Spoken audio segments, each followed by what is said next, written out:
Minha mãe nem parou o movimento da faca quando disse aquilo. A família da sua irmã sempre vai vir primeiro. Você sempre será a última. Meu pai apenas assentiu, como se fosse sobre o clima, não uma sentença. Eu não discuti. Só respondi, bom saber. Foi naquele momento que parei de esperar um lugar à mesa deles. Recolhi meu dinheiro, meu tempo, meus planos. Vida separada, futuro separado. E justamente quando o silêncio entre nós finalmente parecia limpo, a emergência familiar atingiu eles com uma força que ninguém esperava. Eles vieram até a minha porta juntos, achando que eu a abriria. Mas eu cresci numa casa onde as paredes carregavam um sistema silencioso de hierarquia. Dava para ouvir nos passos como mudavam dependendo de quem entrava ou no jeito que as conversas aumentavam quando a Laia chegava e diminuíam quando era eu quem aparecia. Ninguém dizia isso diretamente. Não precisava. A hierarquia vivia nas pequenas coisas. Quando Laia fez 16 anos, a entrada da garagem brilhava. Meus pais tinham estacionado um carro novo sob o poste de luz, a pintura refletindo cada brilho. Eles estavam ali, esperando com uma câmera. Eu observei da janela do andar de cima enquanto entregavam a ela as chaves, a voz da minha mãe afiada de orgulho. Seu futuro vale o investimento, ela disse. 6 meses depois, no meu aniversário de 16 anos, a luz da cozinha zumbia sobre um bolo pequeno. Sem velas, sem surpresa lá fora, só meu pai deslizando um cartão simples sobre o balcão. Estamos orgulhosos de você, dizia em letras impressas. Eu sorri mesmo assim. Eu conhecia o roteiro. Laia recebia os holofotes. Eu recebia o aceno discreto. A faculdade seguiu o mesmo padrão. Laia ganhou cheques para a matrícula, para os livros, para o apartamento perto do campus. Eu ganhei uma palestra sobre responsabilidade e a satisfação de conquistar meu próprio caminho. Você é independente, minha mãe disse, como se fosse um defeito que eu tivesse escolhido. Você se vira bem. Então eu me virei. Reabastecia prateleiras de manhã bem cedo, escrevia código em pequenos projetos freelance à noite e guardava cada dólar para a community college. No meu último turno no supermercado antes do semestre de outono, lembro de olhar para a geladeira da sala de descanso. Alguém tinha colado uma foto das férias da família ali. Praia, guarda-sóis, braços jogados sobre ombros. Me tocou que a Laia tinha álbuns inteiros cheios desses momentos. Eu não tinha uma única foto de família depois dos 13 anos em que eu não estivesse encostada na beirada do enquadramento. O dia da minha formatura no curso técnico chegou e passou. Meus pais estavam fora da cidade naquele fim de semana, ocupados com o chá de bebê da Laia.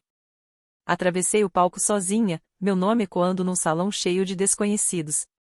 Depois, liguei para casa. Minha mãe atendeu entre um compromisso e outro. Que maravilha, querida, ela disse. Mas as contrações da Laia tinham começado cedo e ela estava ajudando a organizar a mala do hospital. Te ligo depois. Ela não ligou. Quando me transferi para uma universidade de 4 anos com uma bolsa parcial, eles chamaram de uma conquista bonitinha. Já o casamento da Laia foi o evento da década. Meus pais atravessavam o salão da recepção como se tivessem construído tudo com as próprias mãos. Eu fiquei perto do bar enquanto parentes comentavam como eu era sortuda por ter uma irmã com uma vida tão perfeita, como se o brilho dela de alguma forma refletisse em mim. Não refletia. Não de verdade. Quando me formei em engenharia, depois de tantas noites intermináveis, depois de tantas vezes escolher sobreviver em vez de dormir, esperei para ver se alguém notaria.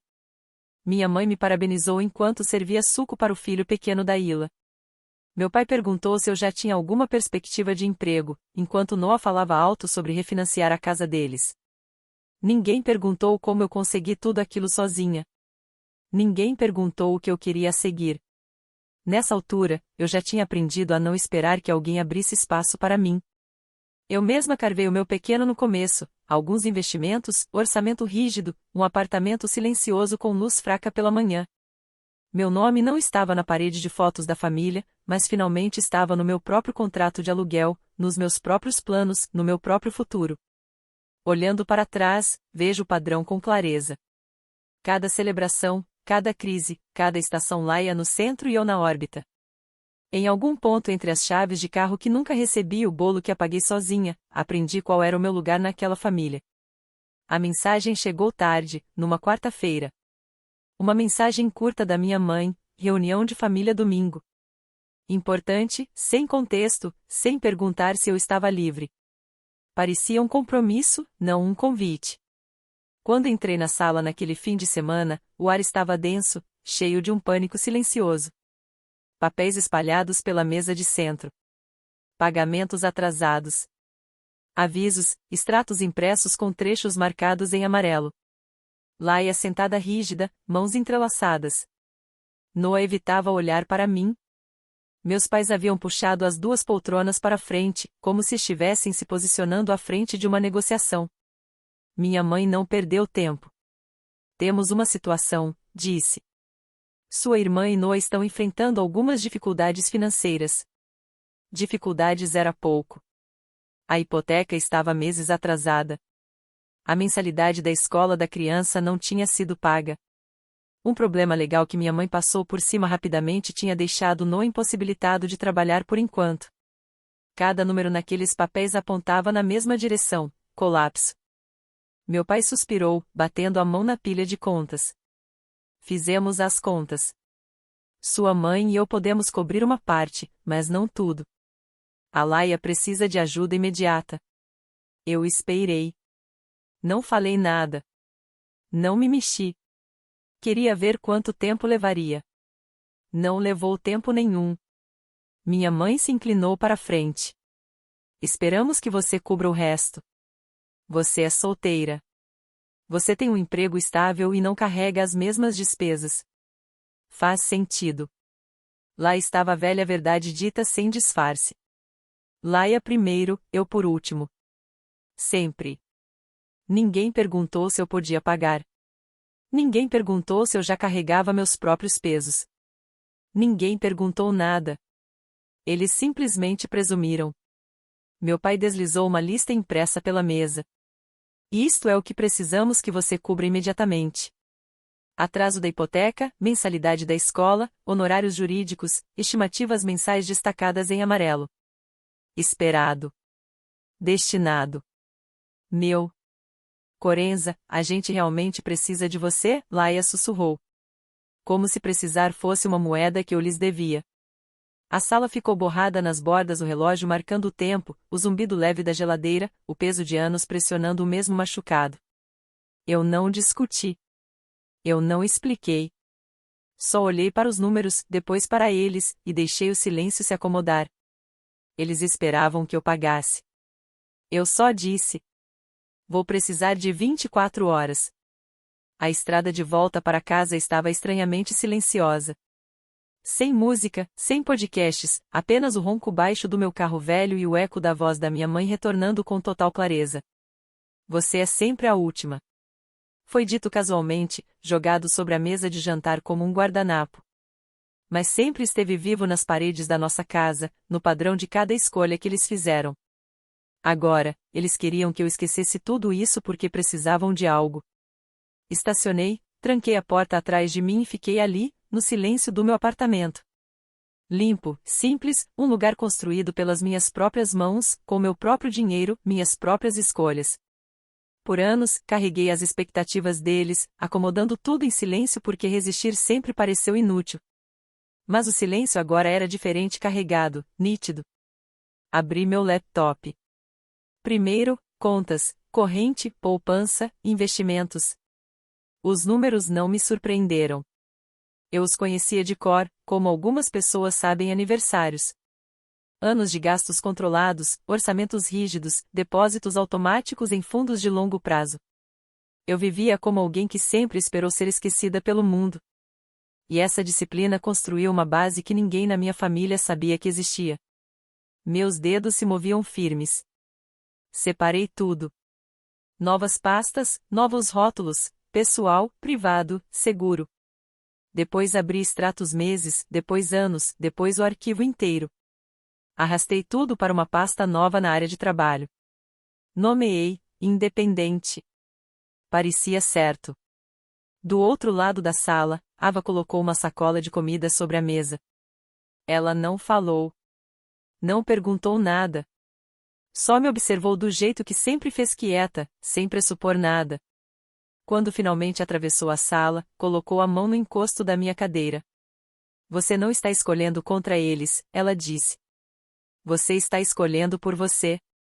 Eu não respondi, mas as palavras se acomodaram na minha coluna como um realinhamento. Abri uma planilha, colunas, fórmulas, projeções. Mapeei exatamente o que eles tinham pedido. Atraso da hipoteca, mensalidade escolar, honorários jurídicos, excedente mensal estimado. Números não mentem. E esses números não eram um pedido. Eram uma reestruturação da minha vida para salvar a de outra pessoa. Por anos, eles disfarçaram isso de amor, responsabilidade, dever de família. Mas eu vinha pagando preço cheio por um lugar onde nunca me deixaram sentar. O cursor piscava. Adicionei outra coluna, termos. Se eu ajudasse, eu nem tinha certeza de que ajudaria, não seria da forma que eles esperavam. Não seria caridade. Não seria sacrifício. Não seria o velho ciclo onde a dor era o preço da permanência. Escrevi a estrutura devagar. Um empréstimo com juros. Um plano de reembolso de 5 anos. Aconselhamento financeiro obrigatório. Terapia familiar obrigatória. Reconhecimento por escrito do favoritismo que vivi por quase 3 décadas. Uma nova estrutura para qualquer pedido futuro. Por escrito, com propostas claras, limites definidos, sem culpa. Cada condição era limpa, neutra, administrativa. Nada vingativo. Tudo justo. Imprimi o rascunho e deixei ao lado. Depois fui para a próxima camada do plano, limites. Rolei os aplicativos do banco e removi todo o pagamento automático ligado a despesas da família. Contribuições antigas de feriados, compras divididas para os filhos da Laia. Uma assinatura de streaming que meus pais nunca me reembolsaram. Coisas pequenas, mas simbólicas. Vazamentos silenciosos que eu tinha permitido por anos. Delete. Delete. Delete. Cada tela de confirmação parecia tirar uma pedra do meu peito. Fui ao meu e-mail, escrevi uma mensagem curta e salvei como rascunho. Se as coisas escalassem, eu a enviaria sem hesitar. Simples, firme. Não assumirei responsabilidade por decisões que não foram minhas. Meu apartamento estava silencioso, exceto pelo zumbido suave do aquecedor ligando. Ava estava agora no sofá, pernas dobradas sob o corpo, me observando sem interromper. Não havia pena nos olhos dela, apenas reconhecimento. Você passou a vida inteira aprendendo a respiração, ela disse com suavidade. Hoje é a primeira vez que eu te vejo expirar. Talvez ela estivesse certa. Meus ombros pareciam mais baixos, minha mandíbula relaxada. Voltei à mesa, reuni as páginas impressas em uma pilha organizada e as coloquei dentro de uma pasta simples. Sem rótulos dramáticos, sem marcas, apenas ordem. Imaginei a cena do dia seguinte, meus pais inclinados para a frente, Laia torcendo as mãos, Noah ensaiando justificativas. Todos acreditando que minhas 24 horas tinham sido gastas encontrando um jeito indolor de entregar tudo que eles queriam. Eles não faziam ideia de que aquele silêncio não era submissão. Era preparação. Fechei a pasta.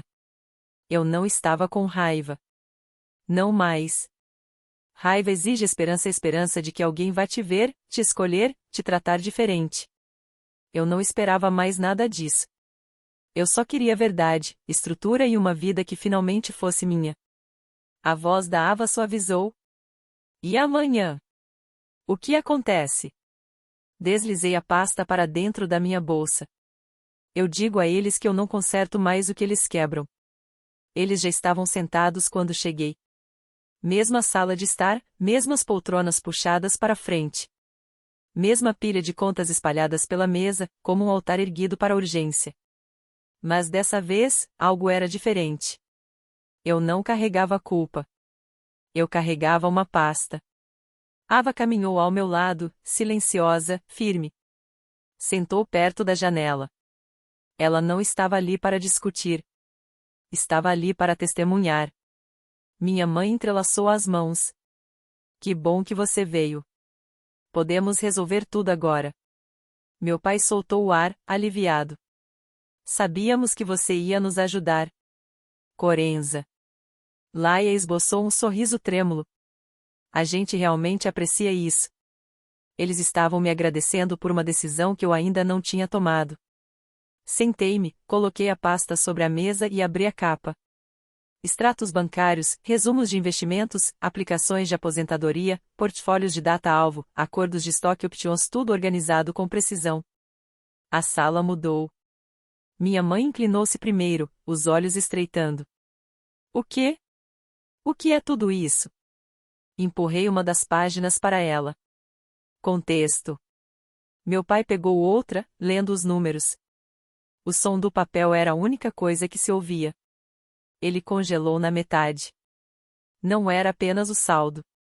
Era a realização rápida, cortante de que eles não sabiam nada sobre a minha vida. Cada suposição, cada ideia sobre quem eu era, desmoronou entre os dedos dele. A voz da minha mãe ficou fina. Por que você nunca nos contou que estava fazendo tudo isso? Vocês nunca perguntaram, respondi.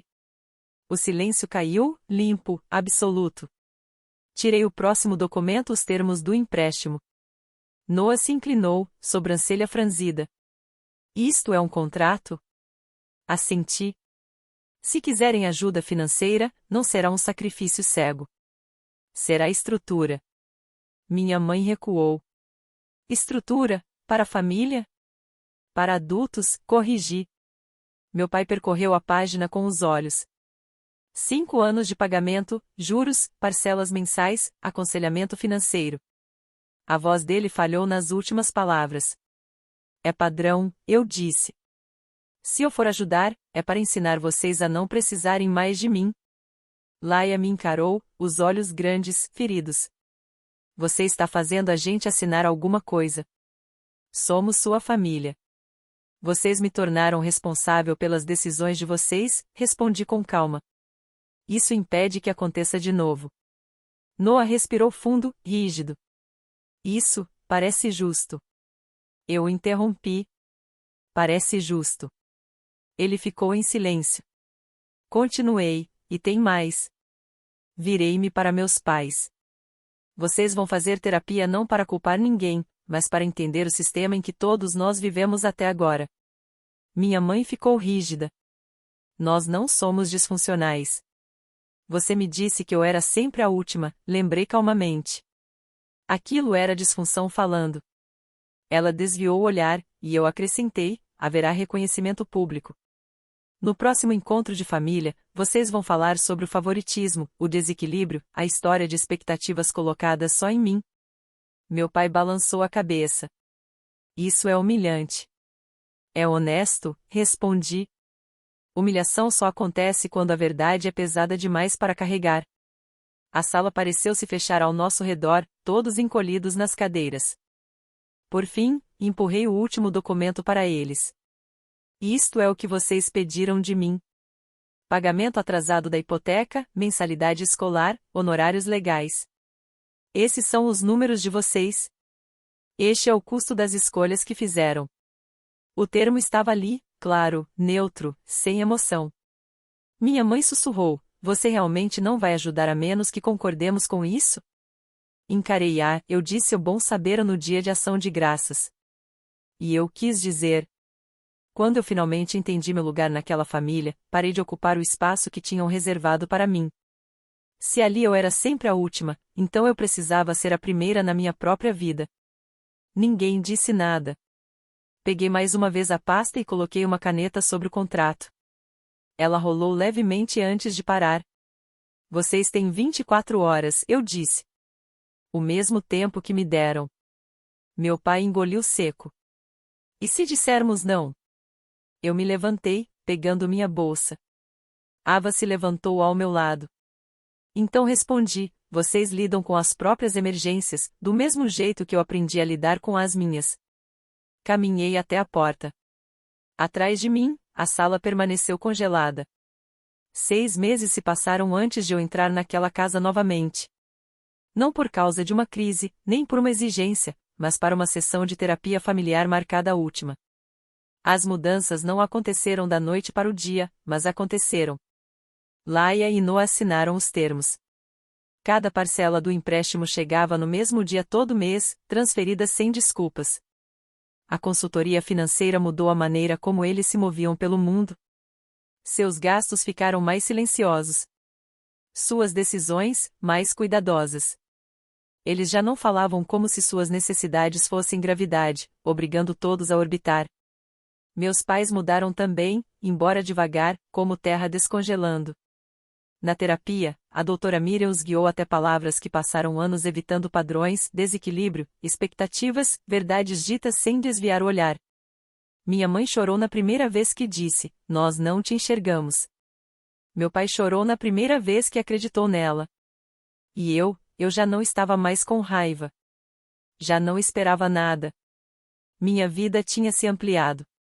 Eu me mudará para um apartamento mais claro na cidade, com janelas altas, onde as manhãs pareciam um começo e não uma negociação. Minha mesa tinha apenas o que importava: meu laptop, uma caneca e uma pequena planta que Ava comprou porque, segundo ela, todo novo capítulo precisava de algo vivo. Passávamos domingos tranquilos explorando bairros, parando para tomar café, falando sobre o futuro sem medi-los pelas necessidades de outras pessoas. Ela nunca me pediu para diminuir. Eu nunca esperei que ela me resgatasse. Nos encontramos no meio, duas pessoas construindo algo sem fantasmas puxando as bordas. Nas noites quietas, eu cozinhava enquanto ela lia no sofá. Às vezes, ela levantava os olhos e dizia: "Você parece mais leve." E eu percebia que era verdade. Meus ombros já não se curvavam para dentro. Minhas mãos já não se fechavam em torno de expectativas invisíveis. O silêncio não parecia mais castigo. Era ar. Os extratos de Laia e Noah estavam guardados em uma gaveta, organizados, mas sem peso emocional. Provas de que a justiça podia existir onde antes havia caos. Antes de sairmos da última sessão, a doutora Miriam disse com gentileza: "Esta é uma família aprendendo a caminhar de um jeito diferente, e foi você quem mudou o chão sob os pés deles." No caminho de volta, as luzes da noite se estendiam pela estrada. Meu apartamento me esperava quieto, acolhedor, meu. Pela primeira vez na vida, nada parecia emprestado.